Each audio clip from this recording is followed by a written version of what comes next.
Welcome to Vision 360, where we look at cybersecurity from every angle, starting with the foundation and extending through corporate governance and beyond. I am your host, Matthew Webster, and I focus on solving cybersecurity governance by helping organizations align security with business strategy. That means emphasizing governance, resilience, communication, emotional intelligence, and practical risk management. My approach is shaped by decades of experience in the field, including several chief information security officer roles.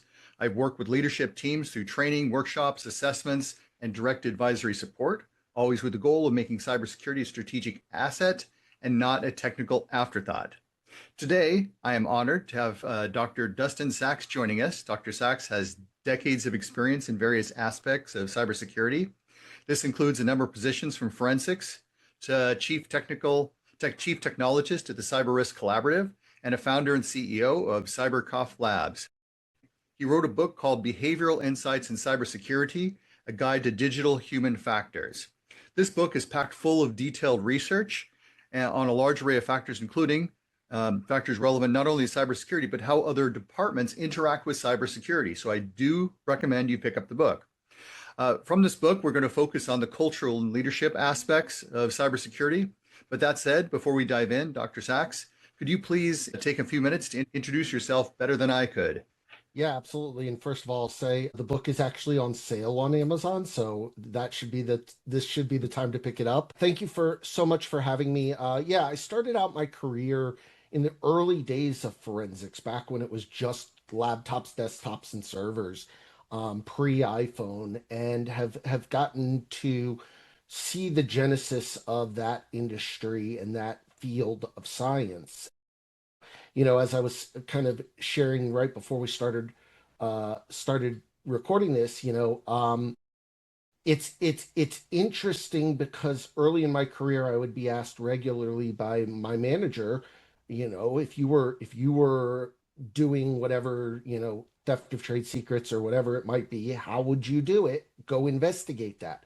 So it really got me early on thinking about the psychology, thinking about the mindset, thinking about what it means and what that line between black hat and white hat and good and bad are, and then got to work on very large scale incident response matters. Then moved into the Cybersecurity Operations Center and ultimately into GRC and risk management, and came up really through the GRC risk management space to ultimately, prior to my current roles, being the deputy CISO for global GRC for Fortune 100 fuel services company. And for me, my entire career has been about blending areas that may not be directly in the cybersecurity space, or even blending areas that are different within the cybersecurity space together. So, I always would tell my team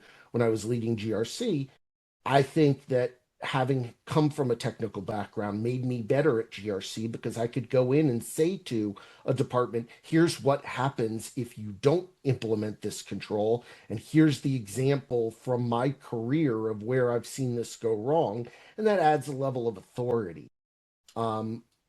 In 2022, I made the decision to get my doctorate. Wanted to really start doing a lot more in-depth research. I had seen some things that really interested me around the role that or the variation that occurred in third-party risk assessment. I had teams where I would hand the same vendor scenario to them and get very different responses. And as a forensics person, that concept that things aren't repeatable and going to be the same every time really kind of didn't sit well with me. So started to do a lot of research into cognitive bias, how we make decisions, the role of decision making, and learned that a lot of the research that was out there was very close and had come, into the legal sphere, had come very close, into the business making, decision making, but hadn't ever come into the cyberspace. And that was where,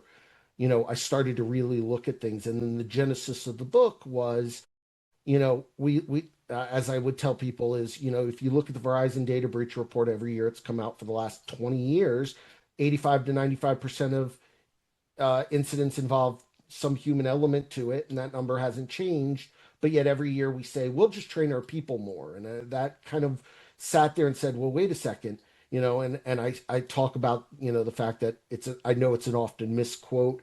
It's not attributable to the person who it has been attributed to, but the definition of insanity is doing the same thing over and over, expecting a different result. And to me, it was like, okay, well, we've looked at one side of the equation, the end user. Have we looked at us as practitioners and what we're bringing to the equation?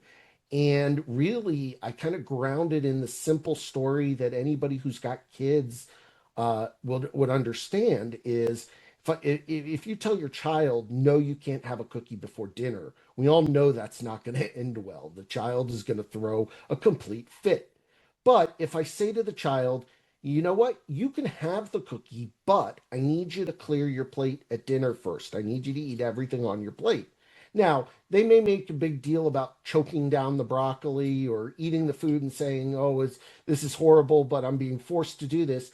But at the end of the day, they've done what you wanted them to do, and now they get the thing that they wanted. So it's that idea of, do we push our end users to do things, or do we meet them where they're at and find ways to make things work in their environment? Because I think the statistic I saw was that 70% of people circumvent controls simply to get their jobs done.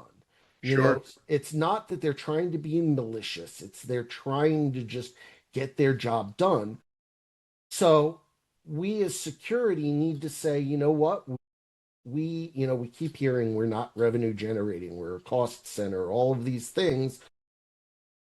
We've got to find ways, and there are ways to leverage people's behavioral insights and people's just innate human nature to get win-win situations.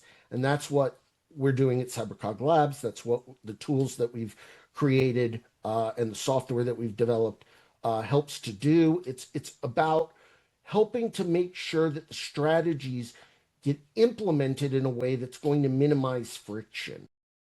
Sure. And I think that's a foundation. It's a really good jump off point to the first question of the day. So your book does explore a lot of the behavioral insights in cybersecurity, which is the whole point of the book. To start with, though, I don't think this is entirely on CISOs, and you've got to get CISOs and CEOs, and you've got to create a good cultural environment for people to thrive. But from a cultural perspective, what do you think are the biggest challenges that CISOs face? If you could pick, say, the top three. Um, I think that there is, and I know we're going to get into this, but I think that there are some characteristics that exist at executive leadership levels that are almost required for survival, um, that really play into this. I mean, if you think back to the early days of humans, I don't believe that the first humans were born with the desire to go out and kill other animals. They just wanted to live their life, but in order to eat, they had to develop a proclivity to killing other animals and cutting them open and eating them. And as grotesque as it sounds, we take that for granted these days. We drive past. I live in Texas. We drive past a pasture full of cows, and the joke in our car is, "Look, hamburger, live hamburger." Like no one stops to think about the impact of that kind of behavior, but there are characteristics certainly that are present. I think the other thing is just, you're talking about people who are coming into a scenario all with different responsibilities, different expectations, different goals. A software developer's goals are make sure the software works and get it out on time. That's their mandate. Get it out on time, make sure it works. Sales is about get as many people to buy it as possible.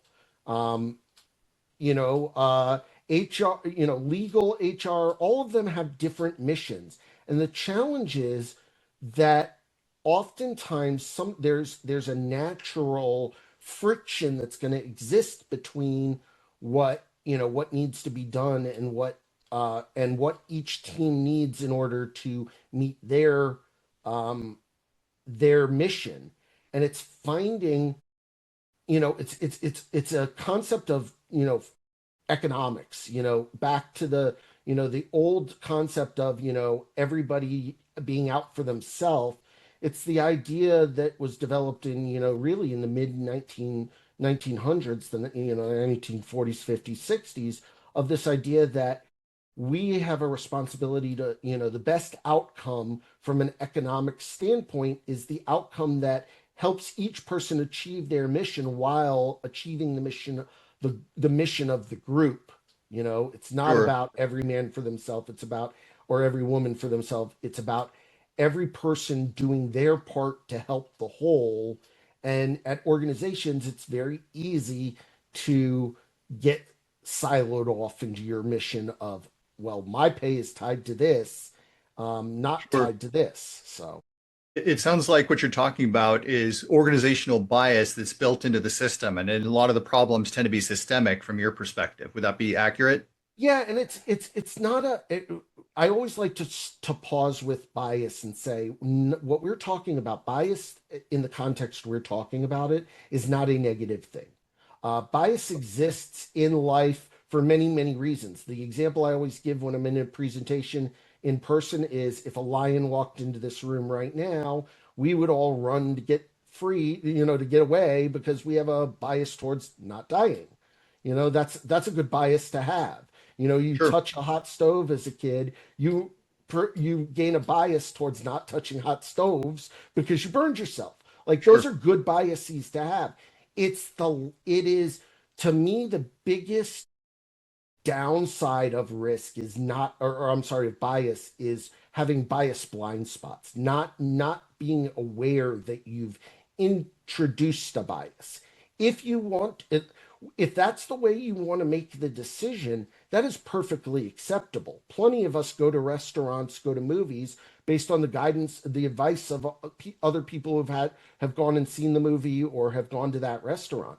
But if we go there and expect, based on the feedback of our friends, that we're going to have the exact same experience, we're kind of fooling ourselves a little bit, because we've all been at a movie, or gone to a movie, or gone to a restaurant on the advice of somebody and said that, had a horrible experience or not liked the movie, and been like, what is my friend thinking telling me this?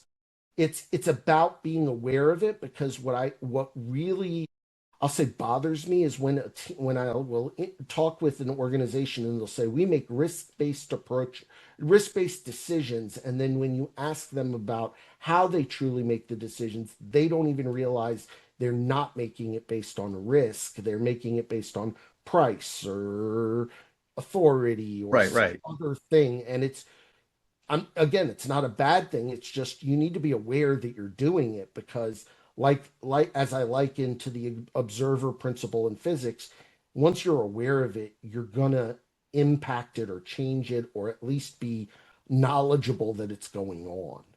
Sure. And that makes perfect sense. And that kind of leads into one of the other questions I had here. And you talk about these biases specifically, like overconfidence. You talk about the ostrich effect and consensus bias in particular. And one of the things that you bring throughout the book, and I think most people in management or leadership positions are going to look at, is the concept of having an open culture. Can you explain how they interfere with that decision-making process, or Well, why they're so persistent in organizations? yeah, well, I mean, we could start off with the ostrich effect. The ostrich effect is the head in the sand. And, Yes. I think if you've been in cyber for more than about a day, actually, I'll go even more extreme. Even if this is your very, very, very first day and you're in your first hours of onboarding right now as you're listening to this, um, you have probably determined that the organization you work for, you've been in an organization where they've said, yeah, we're not going to get attacked, or, like, we know this is going on, but we're just going to pretend it doesn't happen. You know, every organization I've ever been in has some element of this. We're not a target, or we've never been breached. We're not going to be breached.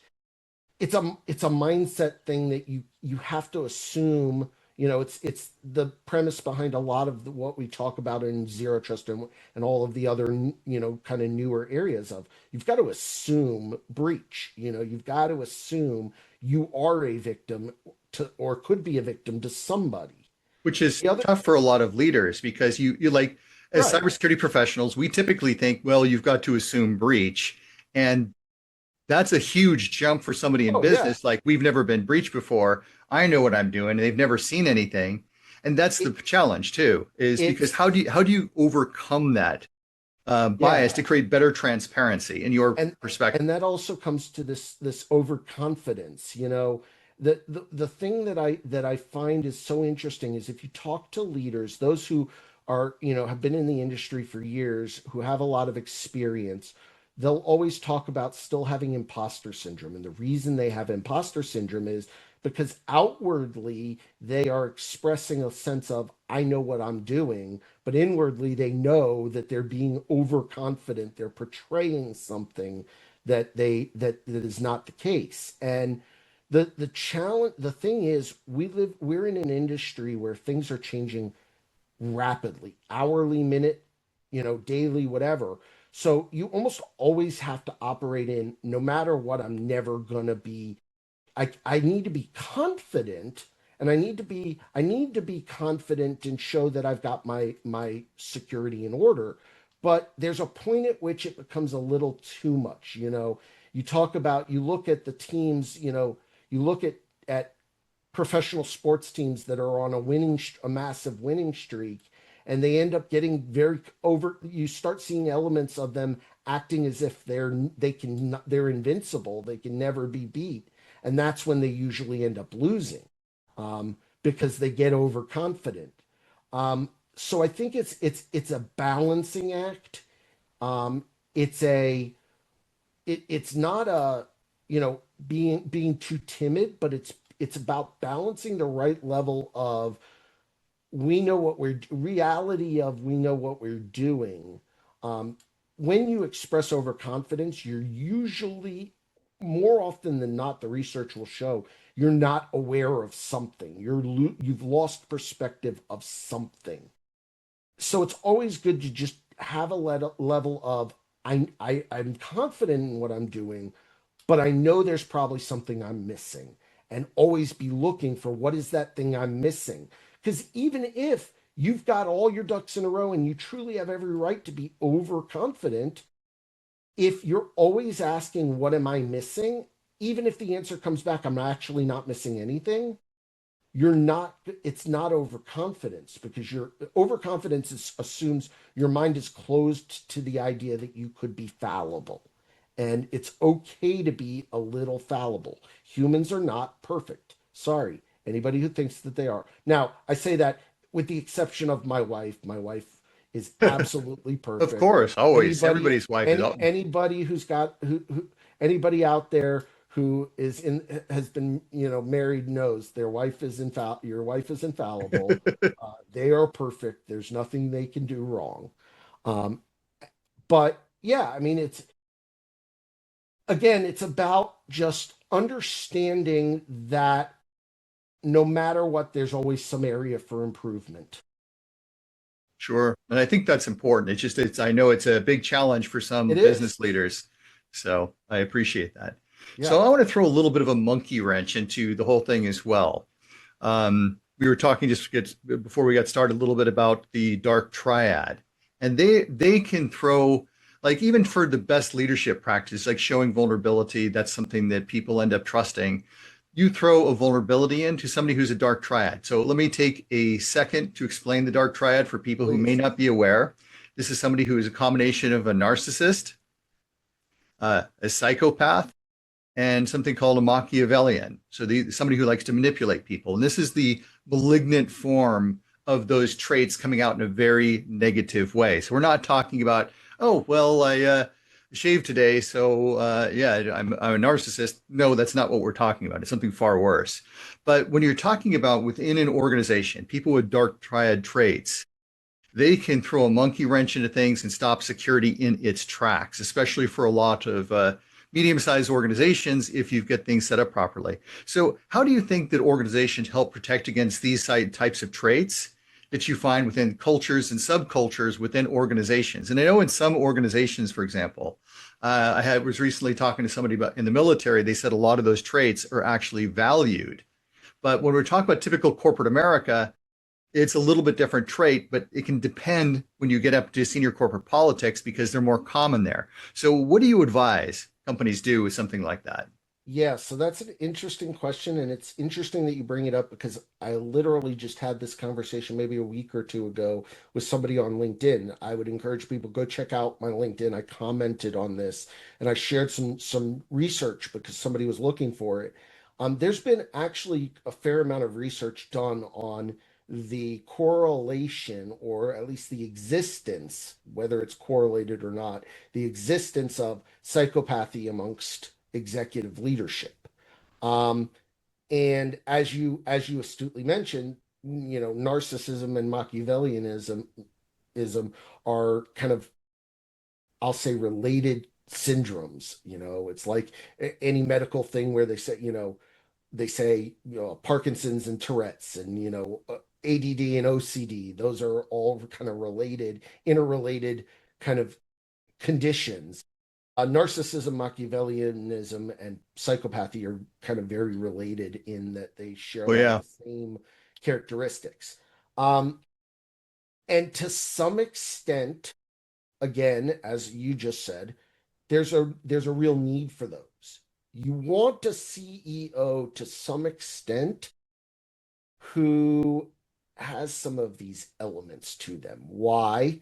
Um, you know, I would certainly say as, a startup founder, um, part of one of the key elements of psychopathy is unnecessary thrill seeking.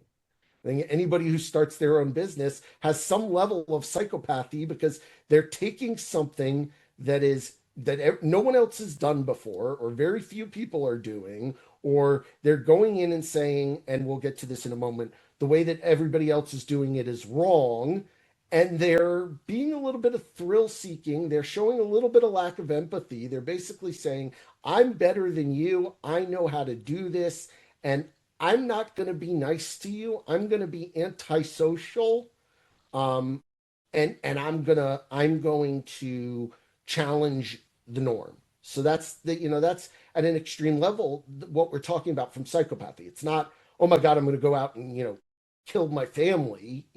yeah. It's Rarely does that happen in a corporate setting anyway. it, From that it level, yeah, rarely, but it's the elements of psychopathy that are non criminal, non serial killer, we're not sure. talking about Jeffrey Dahmer and his fridge, or freezer, but we're talking about elements of people who have impulsivity, thrill seeking, and the lack of empathy. And that's what most startup founders have to be. You have to be a little bit.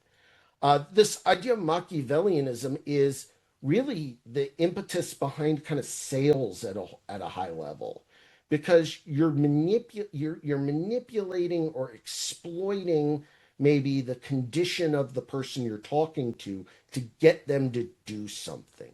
So you're trying to convince them to do something that they didn't maybe start off doing. And as part of that, you're going to typically be very cynical of the others in your field. Oh, we're better than them because of this. We are superior because of this. And you have a self interest in that.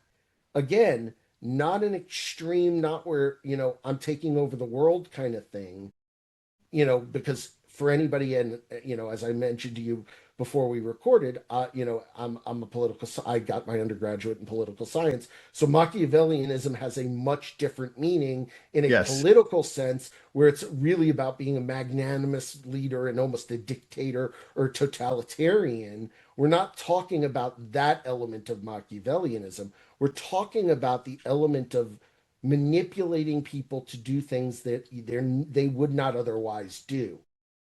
And again, it's a skill that you have to have up to a certain point. For anybody, we're both cybersecurity practitioners. one of the things we always tell people is what's the difference between a white hat hacker and a The black black. hat hacker? The way in which you use the tool. You know, you're if you use I always love, and as somebody who teaches, I always love um I always love the Wireshark usage in an educational setting. We're teaching cybersecurity practitioners how to understand how to use Wireshark. Wireshark as a network packet sniffer can be used for very malicious reasons. Yeah. It's all about how you're using it. I used to do physical penetration testing where I would literally walk into an office and socially engineer the receptionist to print something out, to install, plug in a USB and print out my resume for them. And then I would spend the rest of the day walking through the office, going into places I wasn't supposed to be. The difference was I had something, I was doing Sure. it with permission and under, the So authority of the let's organization. let's take this up just one additional Yeah. notch because I agree with you. Some of the traits can be used in a very positive Yep. sense, and I think most of us can agree with that. But when you're talking about leadership in a lot of those cases, there is a malignant sense where the Yeah. self-interest goes too And far, and I and think a lot of those traits can be used to destroy other people in and order that's to where achieve and their that's where I goal. yeah, and that's where I think the last one really is the one that ends up getting used maliciously, or not maliciously, but gets used in a malignant sense, like you said, which is narcissism. Right. This inflated sense of self-esteem. If I've gotten to a level in my career, I must have done something, I must be a badass to get to this level. I'm entitled because of my title to do, I'm the CEO, I'm the CFO, I'm, insert title here. I'm allowed to do things that others aren't. Um, and it's that level of narcissism that really kills the culture and the workforce, because most people, back to the point of the other two, most people can look past the way that Machiavellianism is used in business. Most people can look past the way psychopathy exists. Narcissism, on the other hand, is, I feel like that is a almost a character element, and it's going to be controversial, but I almost think it's a character flaw to an extent when you are overly narcissistic, that it becomes the thing that ultimately breaks the whole thing down. People can forgive Machiavellianism because you're just trying to make the sale. Psychopathy they can forgive because you're just thrill seeking. You're just trying to do your job. Narcissism is more of an inane kind of characteristic of really the where narcissism is the element that, when added to psychopathy, I think becomes very dangerous. And now we're talking about the dangerous kind of people that we think of when we Right. think of the word psychopathy. I think Machiavellianism, once narcissism is interjected, becomes really problematic. I think Right. Right. narcissism, there's very little space for narcissism in business. That is where the triad falls apart and really becomes Right. very And so dangerous. this gets me back to kind of my original question along these lines. How should organizations protect against these sort of these traits that are out there that are so malignant? Be better about identifying the precursor, the indicators of narcissism, and have a zero tolerance policy for narcissism. I think Machiavellianism and psychopathy, I think there's room to allow that to occur. I think narcissism, on the other hand, just I struggle to find a place where that is an acceptable means of behavior in a interpersonal relationship of any sort. Um, Sure.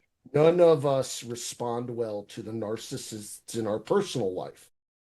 We're Sure. okay with people who are a little bit manipulative. We're okay with the ones who are a little bit psychopathic, psychopathy, you Right. know. Right.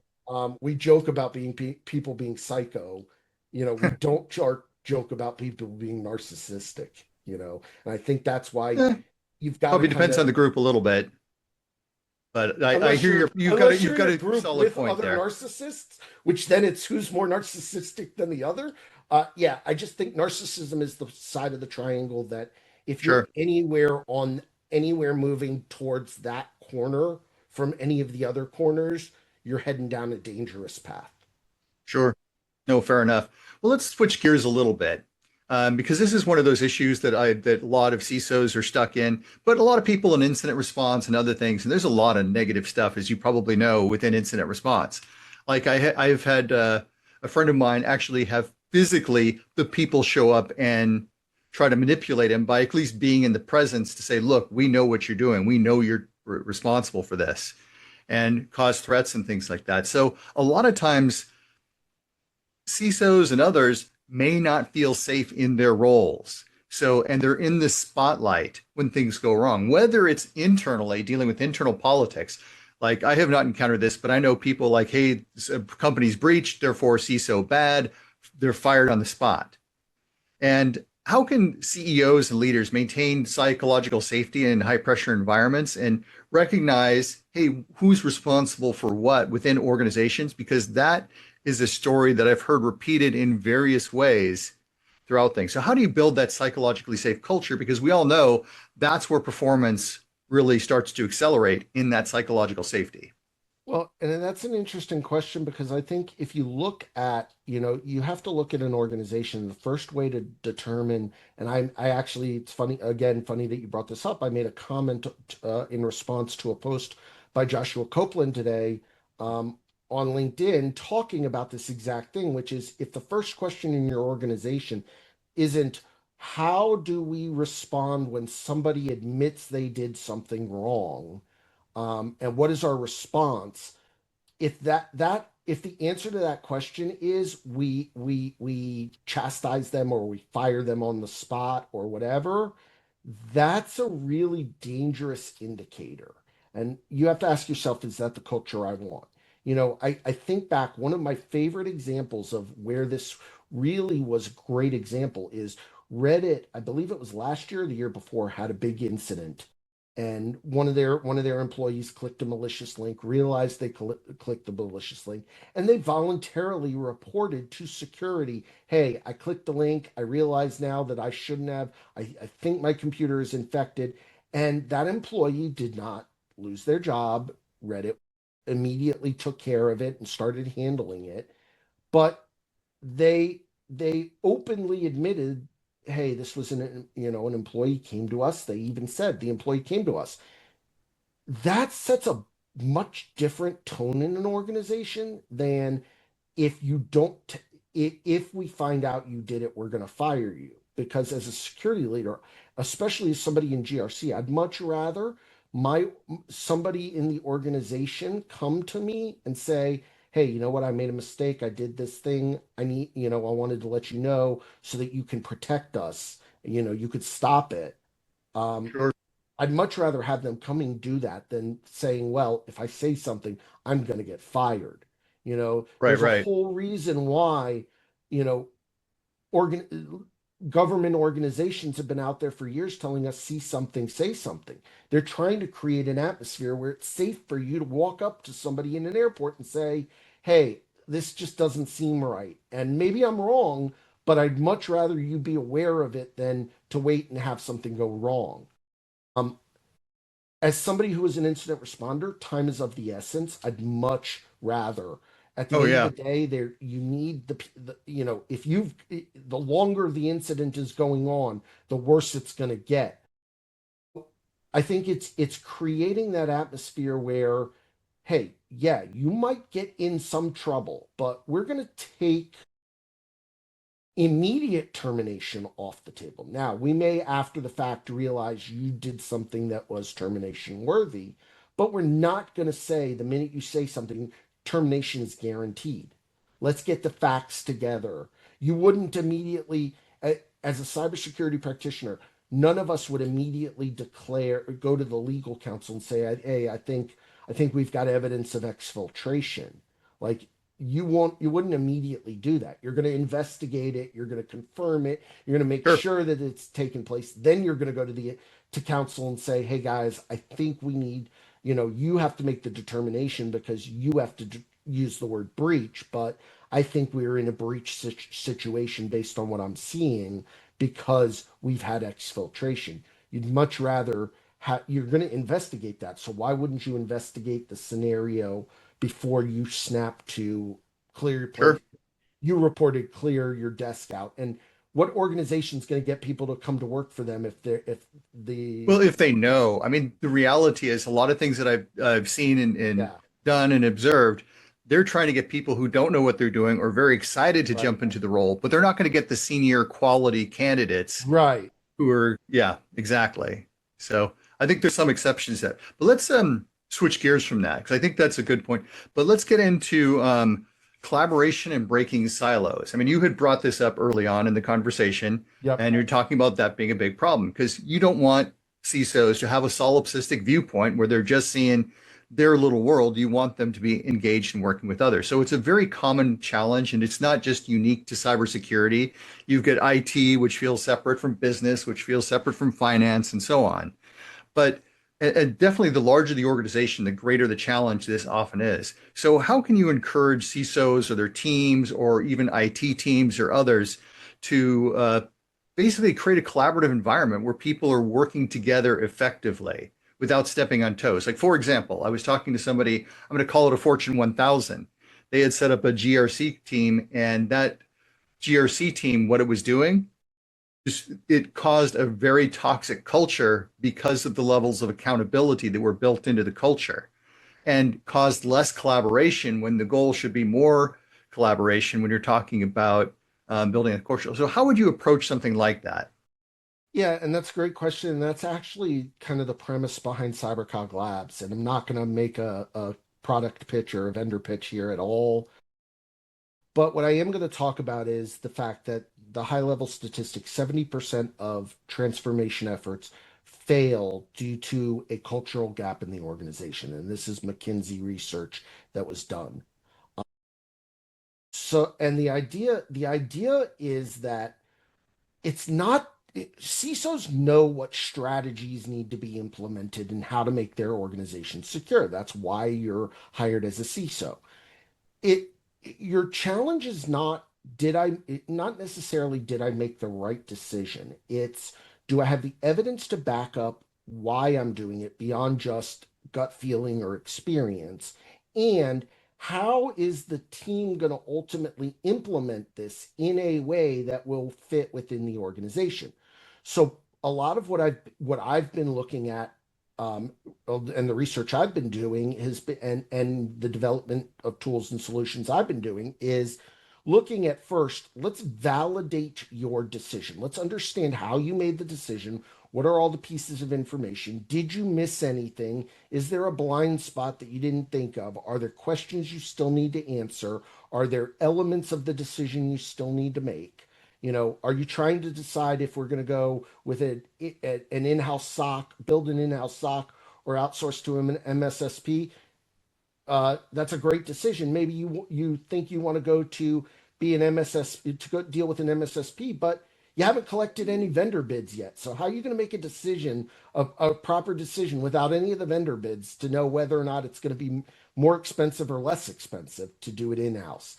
Um, and then once you've made that decision, very few CISOs are in the role of implementing the strategy. That's what you have teams for.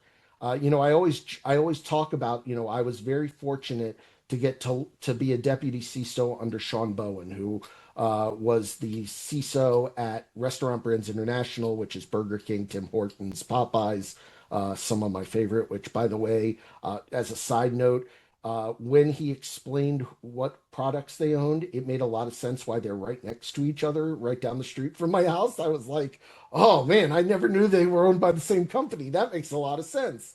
Um, but the idea is that he would regularly say to me, here's the strategy we need to implement. And I'd say, okay, great. How do you want us to implement this GRC strategy? And he'd go, that's your job. But the challenge then becomes you've got a bunch of people, and this goes to the question that we were talking about consensus bias. In time, we have a bias towards thinking we have to come to a conclusion that meets that everybody has been involved in. And the example that I always give of where this breaks down is I think everybody has had this conversation either as a child of a parent, in the child's position or in the parent's position or in the spouse's position of what should we have for dinner, and thinking that that's a collaborative conversation. It is not. Usually you need somebody in that group to go, this is what we are having. If you want something else, you're on your own, but this is what we are having tonight for dinner. That's overcoming. That's because we think that everybody in the family's got to agree on what's for dinner. I mean, I don't know about you, but when I was a kid, I didn't have a choice. Like it was whatever mom and dad are making, or you're making your own peanut butter and jelly or mac and cheese yourself, um, or you're not eating Sure. in extreme cases. So I think the idea is that what we need more than anything is to marry our culture with the way in which we're implementing things. And that's a hard thing to do. And that's where some of the technologies that are out there now, and some of the enhancements to some of the use of some of the technologies in innovative and new ways can help you figure out and marry the culture to the way in which you're going to implement it. So one of the things that we do at CyberCog Labs is help build implementation plans that are tied to the specific culture of the organization, so that when you go to implement a tool or a strategy, you're implementing it based not on what's going to work for somebody else, not on what is the best practice, but what is going to work in your organization. What are the friction points you're going to encounter, and how do you overcome them? Sure. And I think that's important. And so a little bit of the book too, you talk a little bit about cultural transformation models. Yes. You specifically call out ADKAR, Yes. Cotter, and interestingly enough, NIST CSF. Now, for those who are not aware of ADKAR and Cotter, those are typically change control processes that you can implement. You can go download the information, you can take training in those, but NIST CSF is a little bit different because it is a risk management framework with specific implementation tiers. I happen to agree with you, but I think it would be interesting for you to talk a little bit more than what you have in the book about those, and why you think NIST CSF is a part of a cultural transformation model in your view. Yeah, and I understand at first glance it's like saying here's an apple, here's an orange, and here's a bicycle. Like three things Yes. that just don't fit with each other. But here's the thing. This is part of that this is my attempt actually at taking something from outside of cybersecurity and meeting cybersecurity practitioners in the world that they live in. So I felt like this chapter was really my like my actual taking my own medicine, eating my own dog food, showing you that you've got to take concepts that from outside and marry them, meet the people that you're talking with spot on. If you walked into your board of directors, or you walk into senior leadership, or if you're reporting to the CISO, you walk into the CISO and go, we want to do ACTAR. He's going to go, what?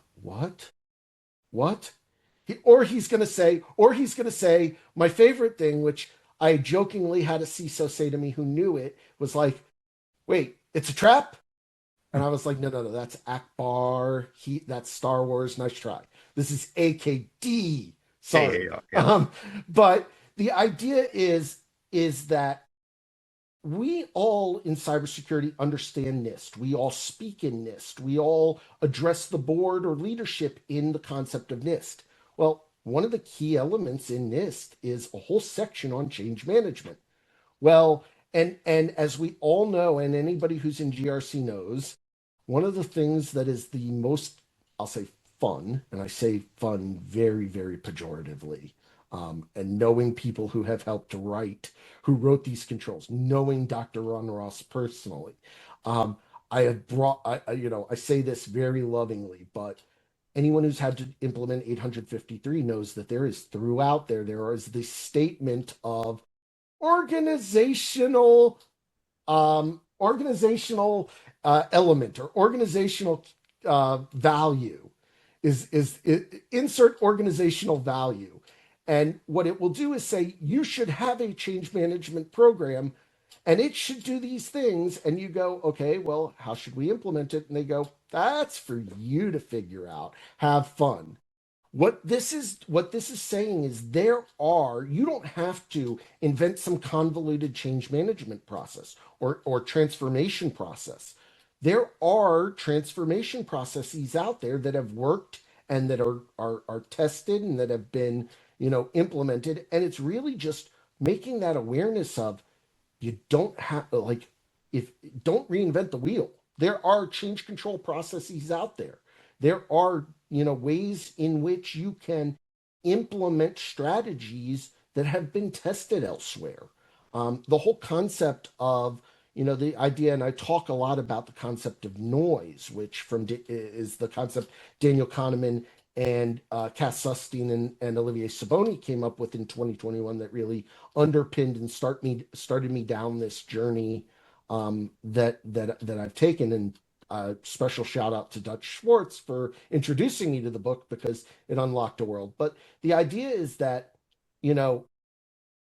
there are so many things that go into how we make decisions, that having a framework makes it repeatable. And as I always say, I want people, if there's nothing else, the legacy I want to leave behind, and the legacy that I think CyberCog Labs will leave behind, is it's less about what was the decision I made and more about how did I make the decision.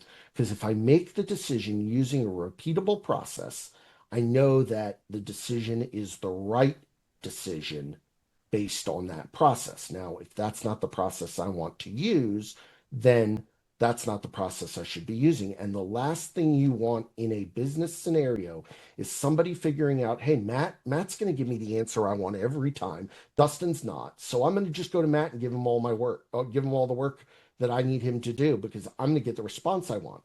You want to cause burnout amongst teams? You want to cause animosity amongst teams? You want to kill the culture in your organization?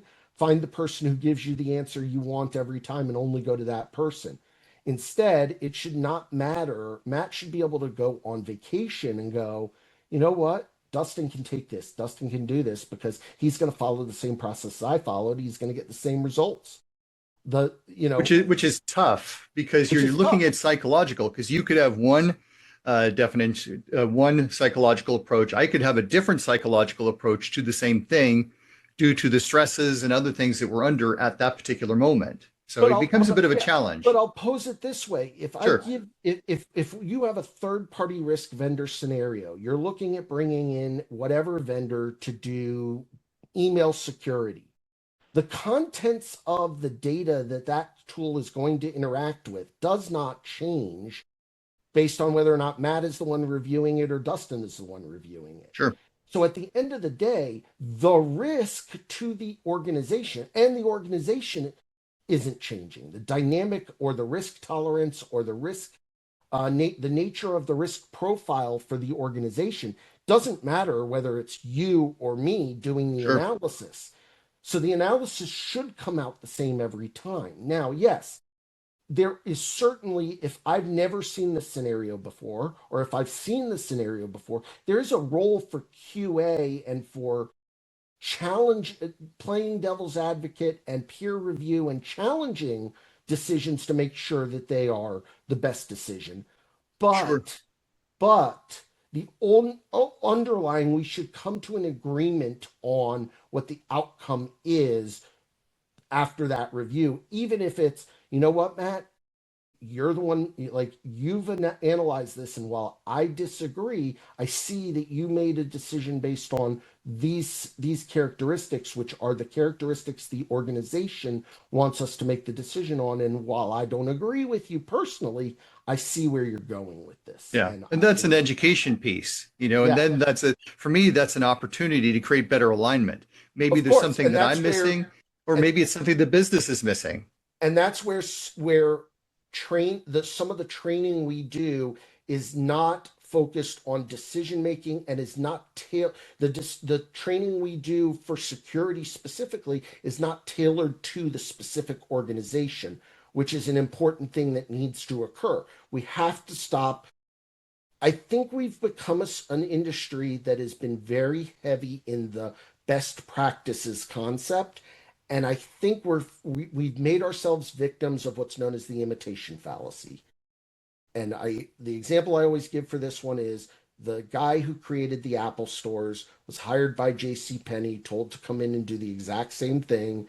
Apple stores are built with a very specific ICP, customer profile, and a Right. very specific workflow they want. The other one I share for anybody who's non-technical or who doesn't go into Apple stores. If you go into Costco, there is a very, very, very distinct reason why the paper towels, toilet paper, water bottles, eggs, and milk are always exactly diagonal from the front door, because you have to walk through the All the way entire back. door, the entire place. And if that's not hard enough, we're going to put free samples at the end of every aisle of the food so that you have to try a piece of food. And then you go, oh man, I wasn't going to buy that. You wonder why you walk out of Costco for, $500 later. It's because of them understanding that you need to go there. Sure, sure. Apply that to to J.C. Penney, much different customer profile, much different purpose for going in there, and it didn't work. And they couldn't figure out why. And it's because they said, we're just going to implement this as a best practice.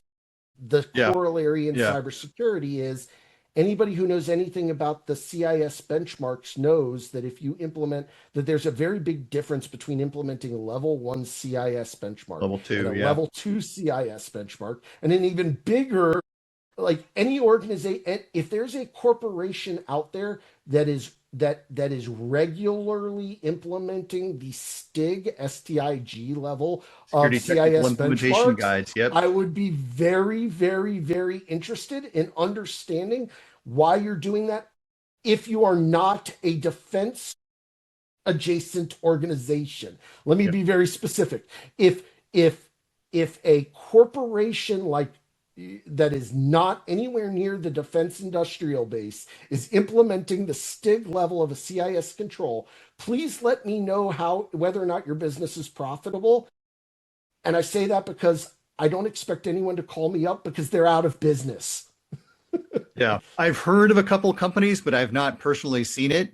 And I used to do the STIGs and Federal Desktop Core Configuration, U.S. Government Configuration Baseline. And for those on the outside who may not know what this is, those are very tough requirements to meet. That Very, is very that is tough. essentially implementing NSA level controls in your Yep. corporate environment. And I cannot think of a single organization that is not a defense industrial base or defense industrial base adjacent organization that could financially survive implementing those types of controls. Yeah. And they've gotten worse over the years too. Yep. So, but some things they've cleared up, I will say. But anyway, so let's kind of switch gears here just a little bit here. Um, there are lots of different types of cultures, and I'm sure you are painfully aware of that. And you're very knowledgeable in the approach that you take related to this, and you're listening to the culture itself in order to work on implementation. But in some cultures, you've got let's call it a fear of accountability, which I'm sure you've never seen. No, you've definitely have seen. But there's definitely some challenges with that, especially when you're going through cultural transformation. There's almost an allergy to any sort of accountability. And if you look at things like KPIs or OKRs, whatever that is, there's going to be a lot of resistance to that. So I wanted to kind of understand using something like either something like Kotter or NIST CSF as a transformation model. How would you start to overcome some of those challenges dealing with OKRs? Like for me, and most of us are familiar with CMMI, and level 4 is when you start getting into the key performance indicators. How should you approach something like that from a change perspective, cultural change perspective?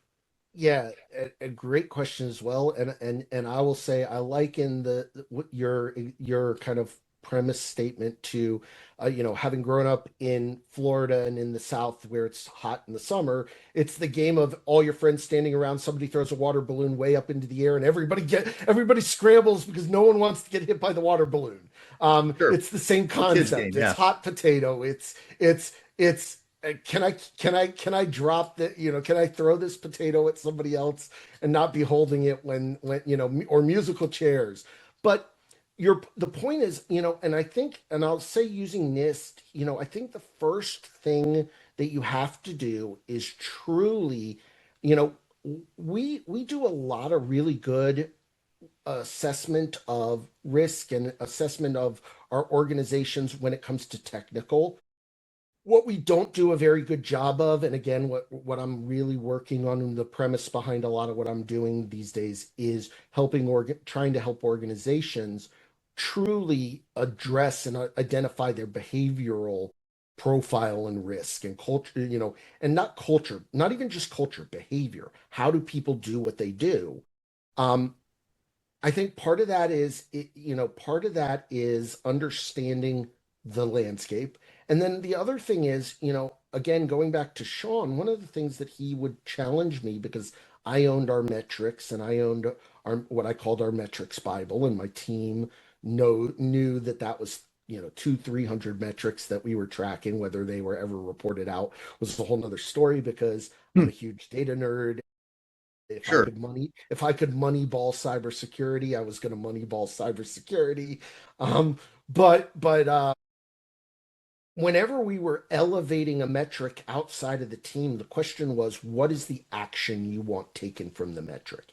Is it a metric that I'm giving you just for you to go to go, cool, that's interesting, how many emails get blocked by your email gateway is a metric that is super interesting, maybe, but what are you expecting the person you're giving that metric to do with that?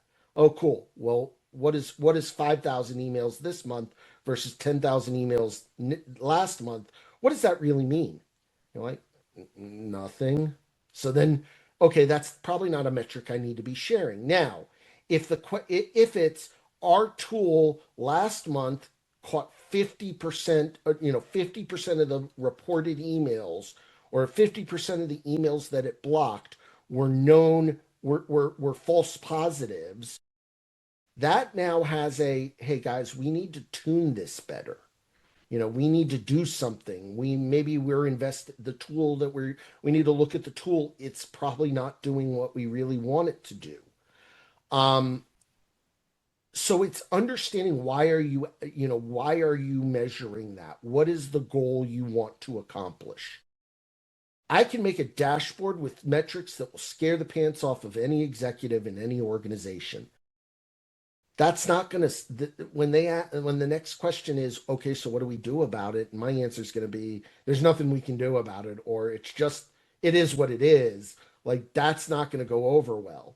So I think to the point of cultural transformation as well, why are you implementing the change that you're implementing? Why do you want people to do this?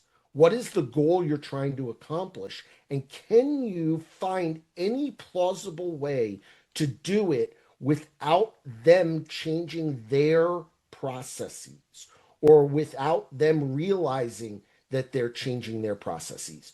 The great example I always give, anybody who argues against passwordless authentication, I always like to bring up, how did you log into your phone? It wasn't very long ago that the only way to log into your phone was to type a passcode. And we had to stop and we had to type in a passcode and whatever. Now I can just walk over to my phone and scan my face, or I can just be near my computer with my phone and the computer will unlock for me.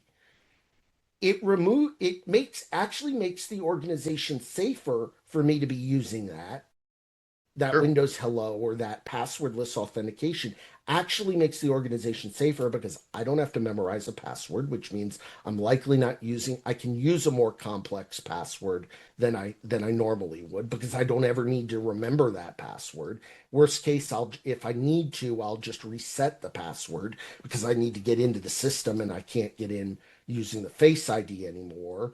But it's creating it's implementing your strategy without creating friction. The example I'll give you is this. I worked with an organization where the developers, and I'm going to give you, Matt, one that you've probably never ever heard before, which is the software developer who says, I can't run SAST or DAST on I can't run security to code testing. It's gonna slow me down. I can't do it. It's gonna stop me from being able to hit my deadlines. You've never heard that before. I know no one in security has ever heard that comment before. I worked with an organization where their 5 developers said, we can't do it. It's going to slow us down. So I sat down with them and I said, okay, walk me through your typical day. Walk me through from the minute you get in the office until you get home and go to sleep. What is your process? And they walked me through it. And what we ended up finding out was at the end of the day, they were all closing their laptop, either putting it into hibernation, shutting it down, taking their laptop home, driving home because they had to be in the office, driving home, having dinner with their family or dinner by themselves or whatever, playing video games or watching TV, taking a shower, doing all the kind of stuff around the house. And then 3 or 4 hours later, sometimes they would come back and do work. Otherwise, they would just wait until the next day. So what we ended up saying was, well, wait a second. Why is there any reason why we can't, as the computer is before it goes into hibernation or before it shuts down, why is there any reason why we couldn't send a command to the development server to say run SAST and DAST testing? And the answer was, I don't see why not. So we did that. And what happened was the 3, 4 hours, even if they came back 4 hours later, SAST and DAST was done. They had a pop up on their screen saying, guess what? This is all the problems you have, or which they were going to Sure. have to fix anyways, or your clean bill of health. And what we found was they would come to GRC the day before they were going to go to production and go, look, I got a clean bill of health. I'm good to go. Can you give me approval? And GRC would go, yeah, cool. You're good to go. And they were coming to do it. And we asked them a month later, we said, hey, how much friction has this caused in your day? All 5 of them, 0 friction. 2 of the 3 of them said, I didn't even remember it was running until I got back to my computer. And I was like, oh man, I totally forgot it was running because I was doing other stuff. Why do, we've been stuck in this mindset that the developer has to be the one clicking the button or it's got to happen during business hours. And all it took was reminding this organization that there are hours where this stuff can be running in an automated Sure. fashion that you never need to worry about it. And the user doesn't need to remember to actually run the command because it's part of the natural process. We got what we wanted, which is security's now getting SAST and DAST run. The developers are getting what they want because it's not impacting their ability to deliver. And we got some added benefits of them proactively saying, look, I'm good to go. Tell me I'm good to go. And then they had that email that said, I got approval. So I'm good. Sure. No, that makes perfect sense. And Yeah. you kind of also answered my kind of final question of the day, creating a culture that balances security, accountability, and human factors. You've already built that into your to the previous answer. So thank you Yeah. so much. Any last minute thoughts from your side or anything you would like to bring up with anybody that might help out your CISO or CEO or others? If you're a CISO who really wants to be able to take a vacation, and I'm going to say this, you know, that I know this is going to come out, probably after this occurs, but we're recording this, December 18th, right before the holidays. If Yes. you're coming out of the holidays and you're looking back at the vacation that you wanted to take that you weren't able to take because something happened or you had to address stuff at work or whatever, wouldn't it have been better? Wouldn't you have appreciated having the ability to have a defined process that everybody understood that they could follow so that you can actually go sip Mai Tais on the beach in Hawaii or, go visit your family or even just watch TV and play video games? That's what understanding and being proactive and staying left of boom by understanding behavior will let you do. The earlier you infuse behavior and behavioral insights into your process, the further left of boom you can stay. Absolutely. That is absolutely fantastic. So, Dr. Sachs, I really want to thank you for your Thank time you. today. I think we covered a lot of great conversations. You have fantastic insights that I think CISOs can make actionable even today. It's about Absolutely. having a conversation in a slightly different way and asking them how to do things. And one of the things from my standpoint, I look at from a leadership standpoint, it's about asking why. There's a technique of 5 whys that are out Yep. there that I think is absolutely fantastic. Dive into those, figure out what's going on. And you just took a slightly different method to the 5 whys methodology, I would and say it keep will asking get why until you can't ask why anymore. exactly, exactly. So thank you so much. I think everybody should read the book. It's a fantastic book, and we covered just a small smidgen of that book. That book is so much broader than what we spoke about today. So if you have a chance, definitely pick up the book. And feel So free to reach out on LinkedIn. I love talking about this. I'm welcome. I'm more than willing to come speak to organizations or, meet with organizations to talk about these concepts and how we can, change the sure. way we're addressing things. Great. Well, thank you so Thank you. much. Thanks, everybody.